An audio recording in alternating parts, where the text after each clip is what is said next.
Hi Gemini, this is Jov. Welcome po sa ating channel. By the way, Gemini, this is your timeless reading. Gamitin ng reading nito bilang gabay lamang. Tandaan Gemini, ito po ay general reading.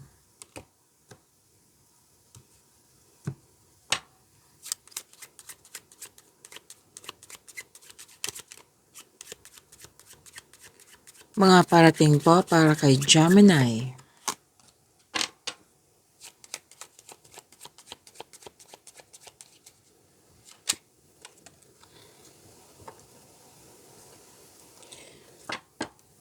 Okay, may mangyayaring blind date.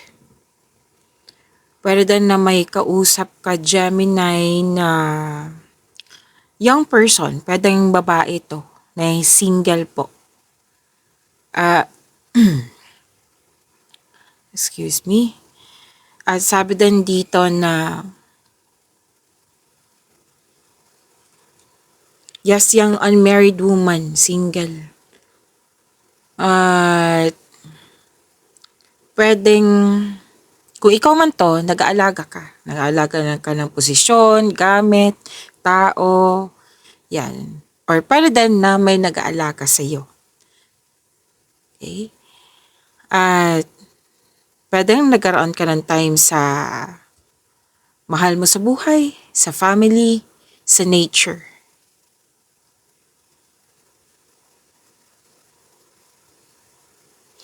At sabi ng card dito, ingat po kayo sa temptation. Kasi kung hindi po daw kayo mag-iingat, may guilt akong nakikita dito. So, ano po? Kasi minsan kasi Gemini, na ang temptation, inaakala natin inspiration yan. Naakala natin inspiration yun pala temptation. So, kailangan po na magkaroon ng time for reflection. Gamitin niyo po yung talino niyo. Na question yourself, temptation ba to or inspiration? Siyempre, gagawin mo to kasi mas pipiliin mo yung inner peace. Ayaw mo ng sakit sa ulo. Ayaw mo, di ba? Ayaw natin magkamali sa bawat pipiliin or sa gawin natin yung mag-create tayo ng decision or pipili tayo. So, kung gagawa ka ng, o pipili ka, kung may situation dyan na magkaroon ng temptation nga, marami kasing marami kasi ng case ng temptation. Yan. At pwedeng temptation to sa isang bagay, sa isang tao, sitwasyon. Maraming case yan. Basta pag-isipan na mabuti. Kasi kung hindi ka nga kung nagpabaya ka, may pagsisisi ako nakikita dito. Okay?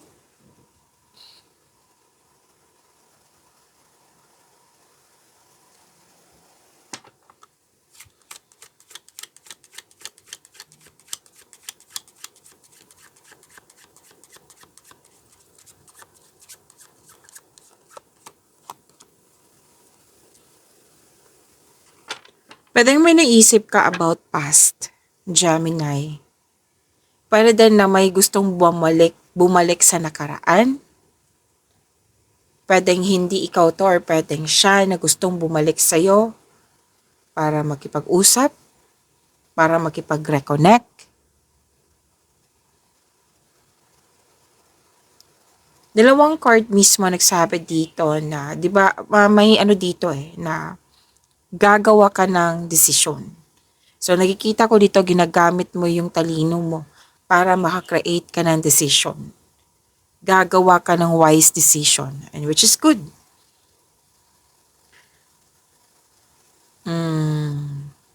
Gemini, may nakita ko ditong fear of aging. And pwede din may kausap po kayo ngayon, Gemini, na isang elderly woman greater than 60 years old. Na pwedeng ikaw ay nag-ask sa kanya ng advice or nag-ask ka sa kanya kung ano yung experience niya. Kasi nakikita ko dito nagkwekwentuhan. Pwedeng brainstorming to, Gemini. At nakatanggap ka ng wisdom message from this person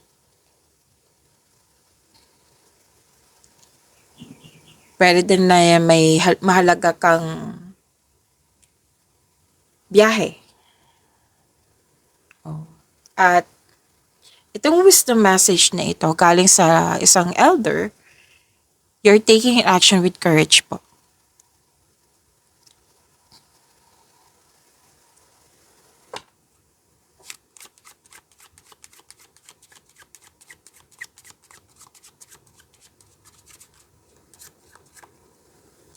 May nagain kayo, Gemini. May nangyaring naka-advantage sa'yo, which is good. Claim niyo po. At andito ang increase. Increase sa iyong kita, sa inyong sweldo, allowance. Pwedeng sa sales ito. Yan, may increase. Pwede din may freebie. Nakatanggap ka ng freebie. Excuse me, kailangan ko lang mag-burp.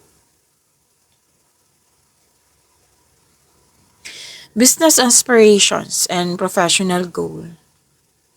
Oo. Nakikita ko dito, some of you busy sa trabaho, lalo na sa pagbebenta, sa project, sa mga ginagawa. Yan. More on pagbebenta.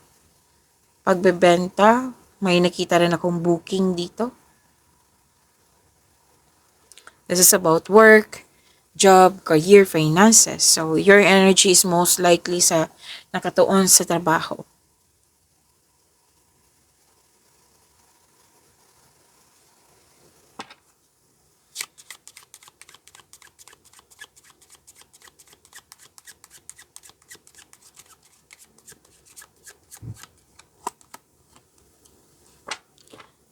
May finalization, may na-finalize, may na-end, may natapos, kung ano man to. At pwede din na it's over. Like, it's time to move on. Tapos na. It's time to move on. Yan. Pwede din may nagpaalam. At sinabi din ng card nyo dito na, di ba may naalala kayo sa nakaraan, kanina sinabi.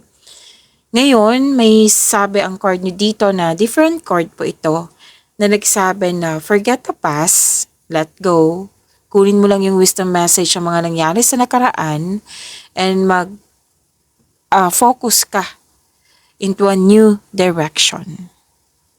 Hindi lang to ending. Hindi lang ito may pagtatapos.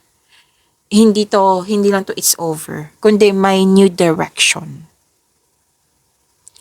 Like for example, baggages. Example lang ito ha.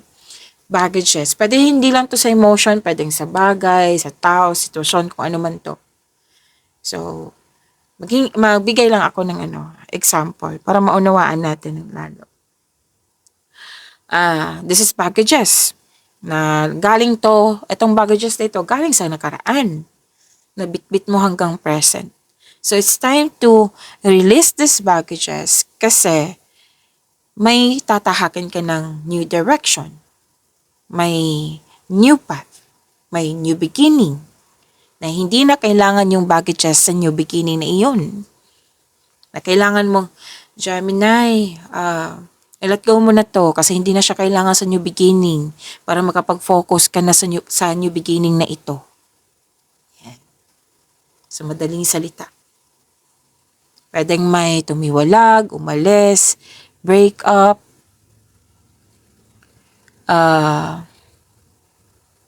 anong tawag pa? Umiwas, put limitation, basta tapos, okay. Like for example, sa pag-uugali ng tao, toxic.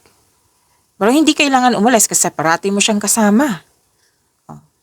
Okay. Eto ngayon, it's over na. Kasi hindi ko natatanggapin yung negative energy niya. Hindi na ako magpa-apekto sa mga ginagawa or sa mga sinasabi niya direct sa akin. So, mag-focus ako sa mga gawain ko. Hindi na ako mag-focus sa ganyan kasi magbibigay yan ng bigat ng nararamdaman.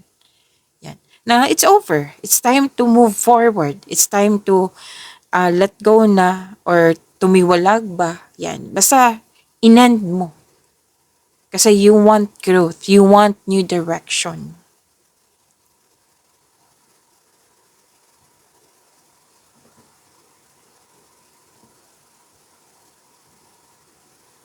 Pwede din po na may naramdaman kayong fear. Like, for example, matatapos ko ba itong mga gawain ko? Ang dami nito, pero may mga abala. Yan na posibleng hindi ko matatapos. So, matatapos ko ba to? May mga ganyan na. Example po ito. Basta may fear akong nararamdaman dito na you have to let this go. And focus kayo sa bright side. Like for example, paano ko ba to ma-overcome tong fear na ito? Bibigyan ko to ng solusyon. So kung hindi ko na alam kung paano ito, hindi ko na maunawaan kung ano tong fear na ito, so mag-ask ako ng experiences sa ibang tao. Like yung old woman kanina na sinabi na kausap mo siya, na may experience mo ngayon. Okay? So instead na namnamin mo yung fear or bigat ng nararamdaman, why not tulungan mo yung sarili mo sa pamagitan ng patulong mo sa sarili. Kasi if you're asking someone's help, tinutulungan mo yun din yung sarili mo. Okay? So sana nakuha niyo po. Okay? And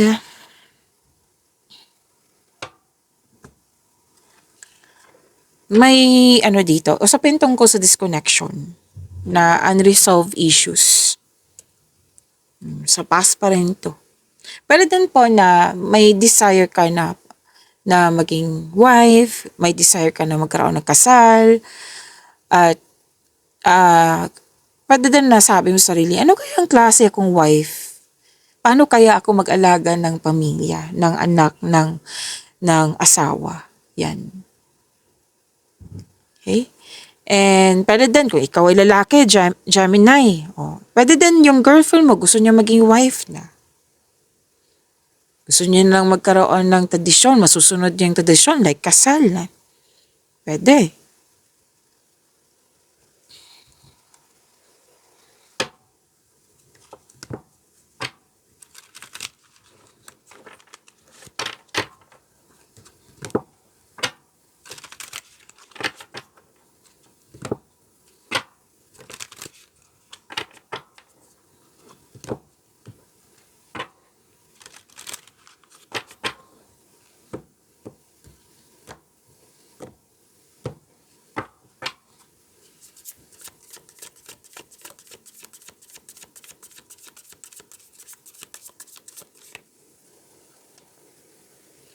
Ay, wow! Gemini! I'm happy for you. Wheel of Fortune. See? Ang ganda naman, Gemini. Unang card, ha?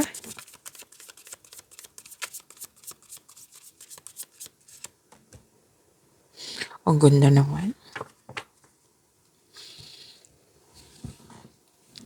Gemini, maraming salamat po sa mga hindi nag-skip ng ads. At subscribe na po kayo sa ating channel at click bell notification para updated po kayo sa reading natin. At para sa mga gusto magpa-reading po, comment po kayo ng personal reading and check my reply sa comment section.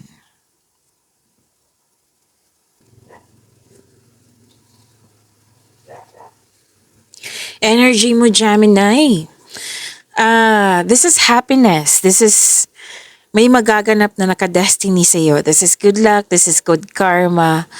And this is completion of cycle. So this card tells you to focus kayo sa makontrol nyo in order to find peace.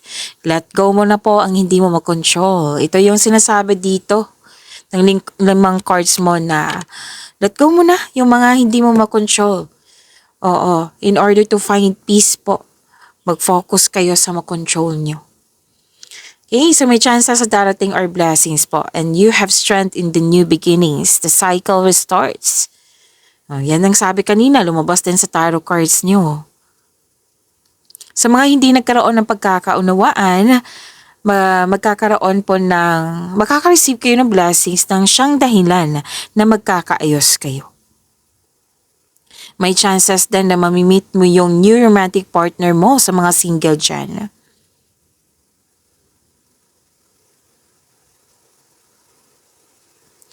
So this is blessings, this is magandang kapalaran, this is good fortune, opportunities, unexpected wealth, financial stability, may job opportunity din ako nakikita dito. So kung gipit kayo ngayon, huwag kayong magkalala. Kasi sinabi ng card nyo dito, makapagbago. May blessing sa parating sa iyo na makapagbago sa iyong kaperahan. Ha? Kung jobless kayo ngayon, may unexpected job opportunity na darating. Siyempre, darating yan kung nag-apply kayo, 'di ba? So apply na kayo. Meron din ng malaking pera na matatanggap, whether marami kang clients, project, maraming benta. Yung sinabi ko kanina dito, lumabas din dito sa inyong tarot card. Wow! Okay, so malaking pera, claim po, Gemini. You're moving from a painful cycle to happiness, so embrace this new situation na dumating sa iyong buhay.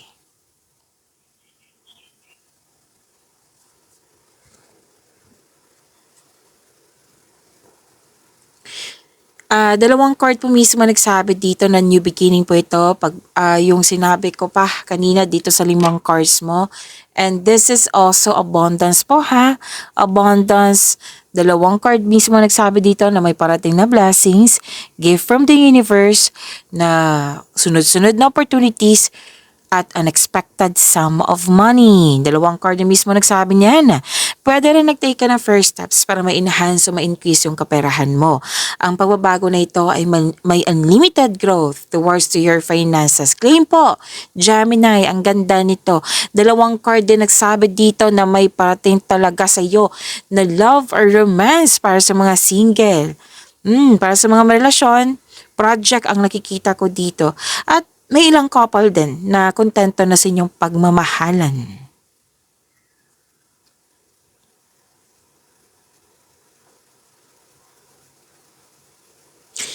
So, promotion, nakikita ko rin dito. Siyempre, sinabi kanina maraming benta, maraming project, maraming nagpabook, financial growth and stability. Ang sinasabi ng card nyo dito.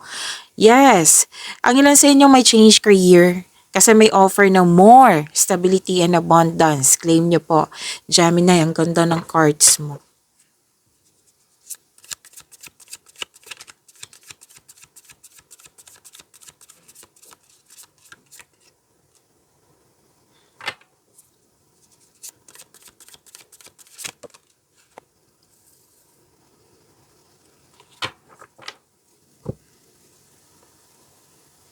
Sa career and money nyo po, Gemini, may advice ang card nyo po, Gemini. Baka nag-overanalyze na kayo dyan, nag-overthink na kayo dyan, or nag-alala, or anxiety ba to, stress ba to.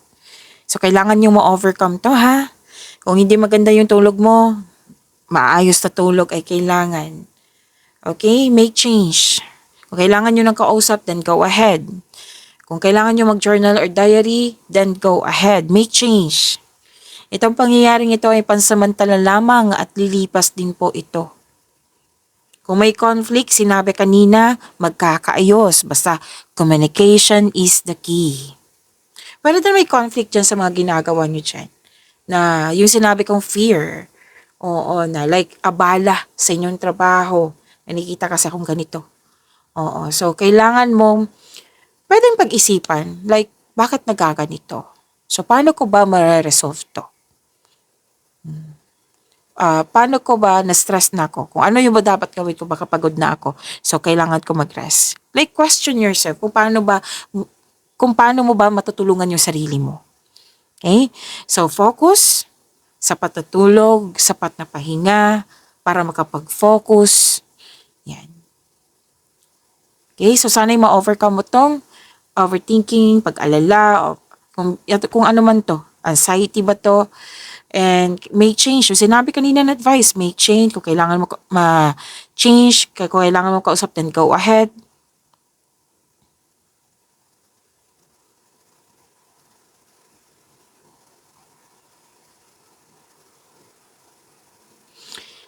Okay, so, ang advice sa card dito, to achieve a success in career and money, kailangan talaga mag-focus. Comes with determination and clear intention. Ito ng oras na gumawa ka ng konkretong plano. Dalawang card ni mismo nagsabi dito ha, focus. Nakikita ko naman dito na ma-overcome mo po ito. May gagawin kayong best decision, no? So, magkumawa ng konkretong plano. Makinig din sa inyong intuition. Kasi alam niyo naman yung trabaho ng intuition, di ba?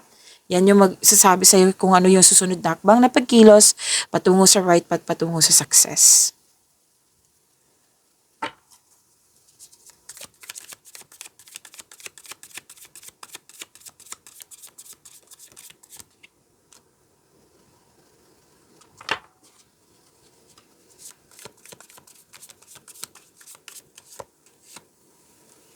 Gemini, huwag niyong kalimutan na mag-subscribe sa channel natin at click bell notification para updated po kayo sa reading natin.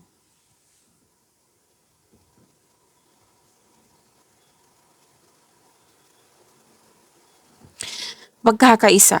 You're making memories. Pwede din ipakilala mo na yung partner mo sa grupo ng tao. Masaya ka kasi very supportive yung grupo ng tao sa iyo. Family ba? Friends ba to? Kung sa mga single po, may mamimit, dalawang card, tatlong card po from here to here, may mamimit kang tao na ma-open up mo sa kanya yung past. Pwedeng kaibigan mo to, taong malapit sa iyo, or maliligaw mo or nililikawan mo. Pwedeng may outing din, kasi may reunion din akong nakikita dito.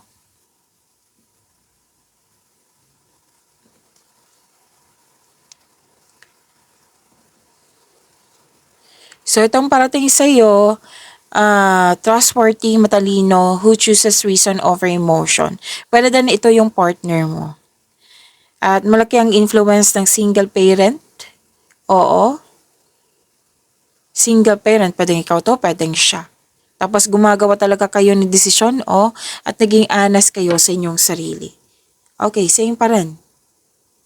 Para makapagsimula na, gagawa ka na ng desisyon at maninindigan kasi yung desisyon. Single ka man, marelasyon sa buhay mag-asawa. Pag-imanin niyo po yung blessings sa binigay sa inyo. See you tomorrow, Gemini!